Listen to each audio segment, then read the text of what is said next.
Titik nolnya itu ketika pertama kali masuk ke terima gitu dari sebuah casting di sinetron. Terus menjalani proses dari mulai hari pertama sampai sinetronnya selesai. Di situ aku semakin yakin, oh ya, ini jalan hidup.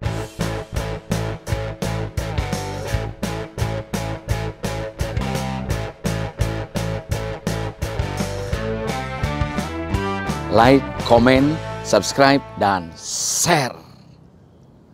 Oke? Assalamualaikum warahmatullahi wabarakatuh, Sobat Bang Miing. Setiap saat saya bersyukur pada Allah dengan kegembiraan di antaranya. Sehat dan silaturahmi. Sekarang kegembiraan yang berbeda hari ini karena saya bertemu dengan seorang aktor yang muda, humble, cerdas, rendah hati, nggak tahan. Kayaknya kalau dalam ukuran Indonesia kadang-kadang suka, ih masa sih sebaik itu. Saya melempar WA ke nomor alamat dia, lalu dibalas dengan baik. Saya pikir ini spekulasi, untung-untungan. Kali aja dia mau ngobrol sama Aki-Aki. Ternyata bisa hari ini. Reza Rahadian. Apa kabar Reza? Baik. Terima kasih udah diundang, Kang Miing. Bukan diundang, ini sih saya yang terima kasih loh bisa disediakan waktu dengan segudang kesibukannya seorang Reza Rahadian, aktor ternama, berbakat, dan bukan, saya bisa bedakan ya antara bintang. You are a star. Kamu juga bintang, tapi memang aktor. Ada yang bintang doang. Istilahnya dalam wilayah industri pop itu hanya sekedar lewat bahwa dia terkenal. Sekarang kan main Instagram agak aneh aja jadi terkenal. Viral. Atau orang politik hampir susah membedakan antara yang terkenal dengan yang tercemar. Betul nggak? Karena sama-sama diketahui, betul nggak?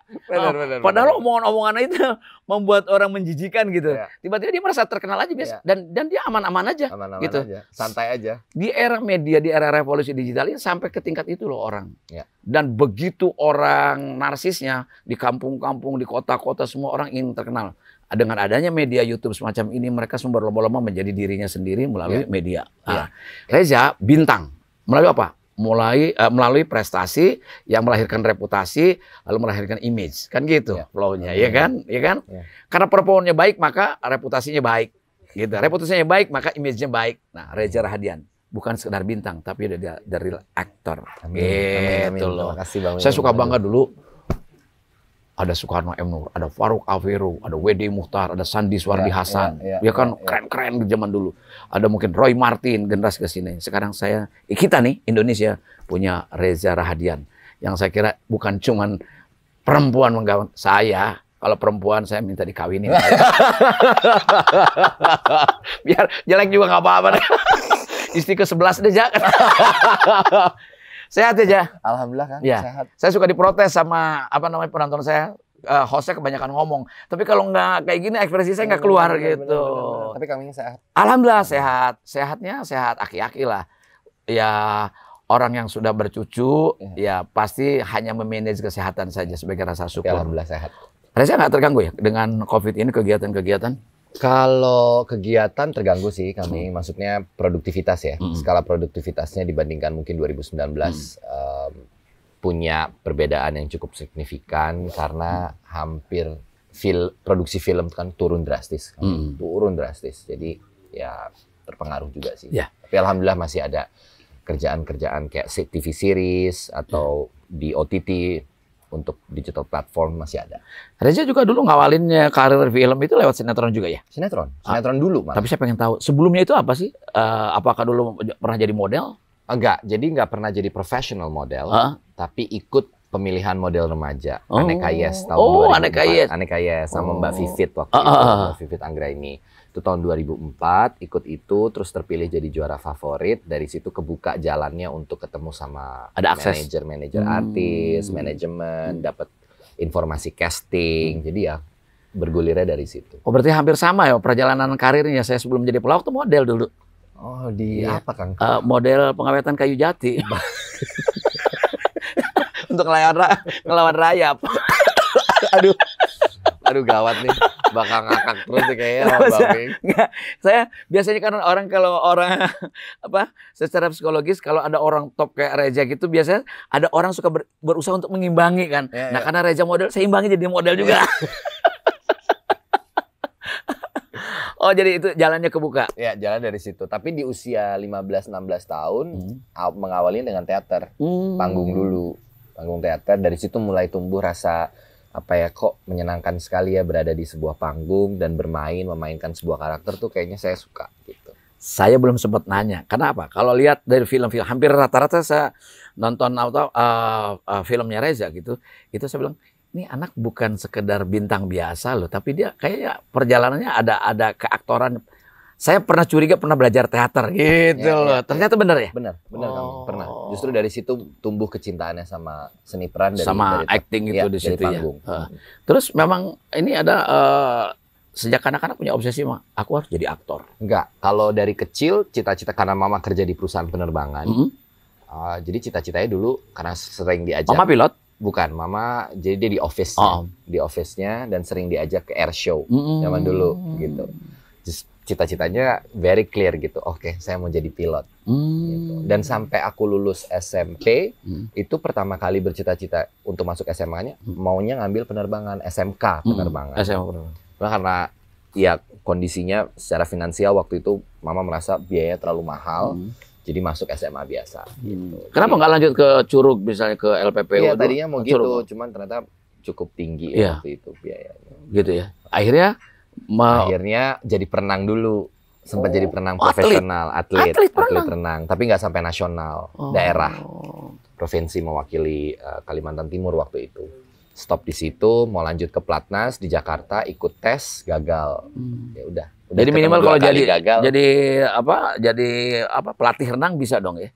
Mungkin nggak bisa secara profesional, tapi kalau ngajarin keponakan berenang sih bisa. Saya jujur aja baru kali ini loh ya Sobat Bang Ming, bahwa Reza ternyata atlet renang loh. Pantasnya badannya bagus, terjaga, atletis gitu. Gila. Saya juga di rumah kan ada kolam renang. Ya. Kalau orang-orang kolam renangnya kan kayak kalau orang kaya betul kan Olimpik 50 meter gitu. Saya sih jaraknya sih nggak cuma 2 meter, cuma dalamnya 25. Sumur dong. Iya.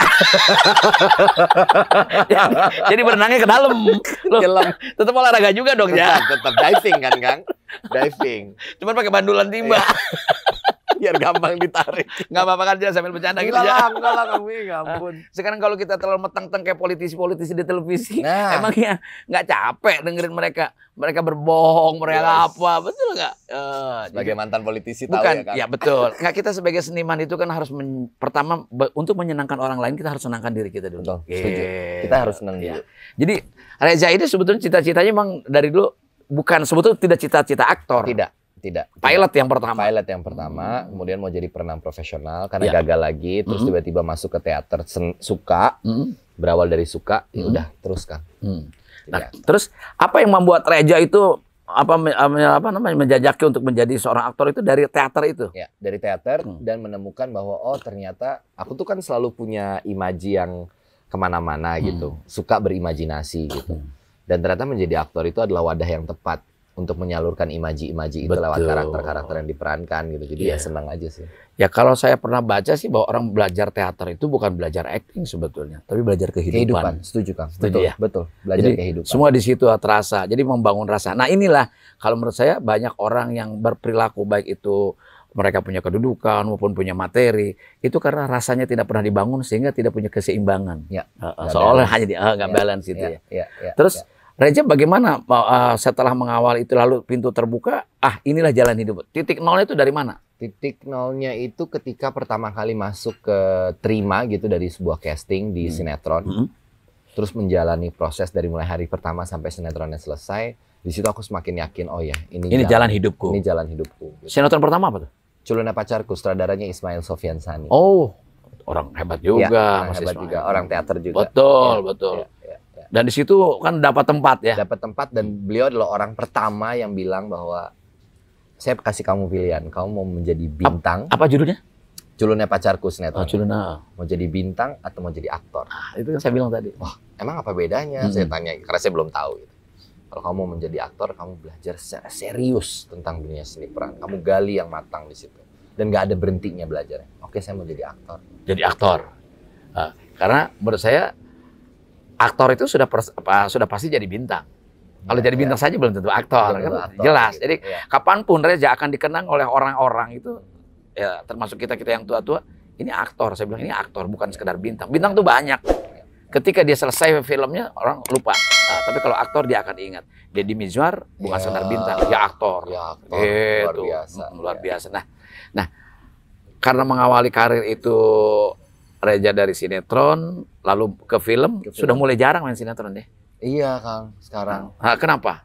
Karena mungkin produksi sinetron yang membutuhkan waktu lama dan unpredictable. Ya kalau rating bagus lanjut, kalau rating jelek bisa ditutup kapan aja. Dan itu membuat aku akan kesulitan untuk membagi waktu antara film dan sinetron. Jadi akhirnya fokusnya di film. Sejauh ini lebih fokus di film sih. Udah sekitar 10 tahun terakhir ya. Di film ya? Di film. Perbedaan enaknya? Kalau to be fair, Kang, kalau mau aku bisa bilang gitu, di film itu membutuhkan waktu yang cukup lama untuk kita bisa dapat kenyamanan secara finansial. Oh iya. Ini kalau bicara finansial, karena sinetron lebih menjanjikan itu di awal. Tapi ternyata setelah aku jalani, ya memang harus lebih sabar, butuh waktu panjang untuk bisa punya bargaining power yang kuat. Yeah. Tapi nggak apa-apa. Yeah. Karena aku nggak tahu kan, kalau aku tuh nggak bisa cuma sekedar cari uang penting, tapi kebahagiaan juga penting kan, di hati ya maksudnya. Itu seniman. Iya mungkin. Ya, itu aktor. Karena tadi aja kebahagiaan batin itu jauh mendominasi. Itu kebahagiaan batin itu kata yang paling tepat. Jadi kalau saya dengar dari Reza analoginya, kamu memilih batik tulis ketimbang batik pabrikan yang dicetak atau di print. Ya, gitu. Kurang lebih analoginya kayak gitu kan. Ya. Karena batik tulis kan butuh waktu. Ya, aduh analoginya bagus banget. Ya, bener kan. Batik tulis itu kan butuh waktu, butuh ketekunan, butuh proses, ya. butuh kesabaran. Ya. Hasilnya memang berbeda. Ya. Jadi untuk bisa main film ada dua hal tadi, kebahagiaan lahir, kebahagiaan batin. Tapi batin lebih mendominasi daripada lahir. Begitu. Toh sekarang juga tetap menjadi pemain atau aktor honor yang termahal. Enggak. Kayaknya kalau produser modalnya pas-pasan untuk aktor aja lewat nih. Lebih mahal dari nyawa alat gitu loh, Bro. Ya. Nah, sinetron tahun 2019 itu kan Reza 2004, Kang. 2004, tapi 2019 ada namanya Masjid yang Tak Dirindukan. Ya. Itu gimana ceritanya? Jadi karena itu adalah sebuah proses yang mereka udah patokin, kita hanya akan syuting 40 episode untuk tayangan Ramadan. Saya suka yang kayak gitu. Jadi maksudnya setidaknya saya tahu bahwa special event dan waktunya terukur. Oh, ini hanya butuh waktu 2 bulan, 2 bulan setengah untuk menyelesaikan 40 episode. Oke, saya lakukan gitu. Dan jadi, kita masih bisa janji ke tempat lain. Masih bisa janji dan saya nggak pernah anti sama sinetron gitu. Karena buat saya itu hanya sebuah medium yang berbeda. Ya. Gitu loh. Iya, mediumnya televisi. Sama-sama sinema, cuman yang satu elektronik, yang satu movie gitu loh. Yang satu film, tontonnya di bioskop. Gitu ya. Tapi ya saya mengawali diri dari situ, Kang. Iya, betul. Biar bagaimanapun. Ya kadang-kadang orang suka mendikotomikan ini pemain sinetron, ini pemain film. Pada dasarnya substansinya kan sama, hanya mediumnya yang berbeda. Dia memilih televisi dan sebagainya. Nah, di dunia acting ini kan apa sih pencapaian yang tertinggi? Misalnya Citra pernah ya? Alhamdulillah. Di film apa tuh? Di film Perempuan Berkalung Sorban. Iya. Perempuan Berkalung Sorban. Saya nonton, tapi saya lupa film-film apa aja gitu kan. Begitu banyak yang nonton film. Saya ini penonton film Indonesia. Aduh, alhamdulillah. Saya suka banget. Dari kecil kan, yang saya bilang, nanti saya mau cerita sama Mbak Christine Hakim, tahun 73 itu pertama kali nonton film Indonesia, karena yang mendominasi itu kan film Hong Kong. Dari mulai action, Tilung, David Chiang, Fusen dan sebagainya itu saya nonton, tahu banget. Jadi film-film zaman dulu itu. Kalau film-film lamanya itu mungkin anak-anak muda sih nggak tahu, kayak pemainnya Ratno Timor. Kemudian tadi Sukarno M dan sebagainya.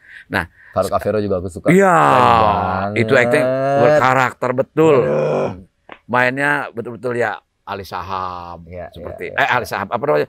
Wahab Abdi. Ali Shahab kan director ya. Nah, kenyamanan di sinetron dan dari film tadi kalau dari sisi ekonomi pasti berbeda. Ya. Ada kenyamanan pilihan-pilihan lain. Reza kan orangnya tidak fanatik gitu. Dalam orang, gue anti sinetron, gue aktor. Enggak gitu juga. Sebagai seniman kan ekspresi di mana saja kan ya. Sejauh ini panggung mungkin menjadi salah satu kenyamanan juga. Karena 4 tahun terakhir aku akhirnya memutuskan teater dan cukup aktif. Memutuskan untuk memberikan waktu lebih ke panggung bersama Happy Salma, karena Happy Salma adalah salah satu orang yang mempercayakan untuk aku bisa kembali lagi ke panggung secara konsisten. Jadi 4-5 tahun terakhir ini, alhamdulillah aku tetap ada setiap tahun di panggung. Iya. Gitu, karena itu kontribusi yang... Happy Salma, sahabat saya juga, sahabat lama, dan dia salah satu apa namanya artis yang juga memang seniman. Iya. Yang betul-betul dia masuk ke dalam kesenian-kesenian yang sifatnya apresiatif, ya, bukan hanya komersial. Betul gitu. Kan. Nah, dan itu sangat patut diapresiasi. Waktu itu ngambil langkah ketika kebetulan kan Ismail Sofyan Sani itu, Mas Ismail itu kan sebuah, jadi gini, seorang Reza yang berbakat kalau saya lihat gitu, Anda itu mendapatkan orang yang tepat gitu loh.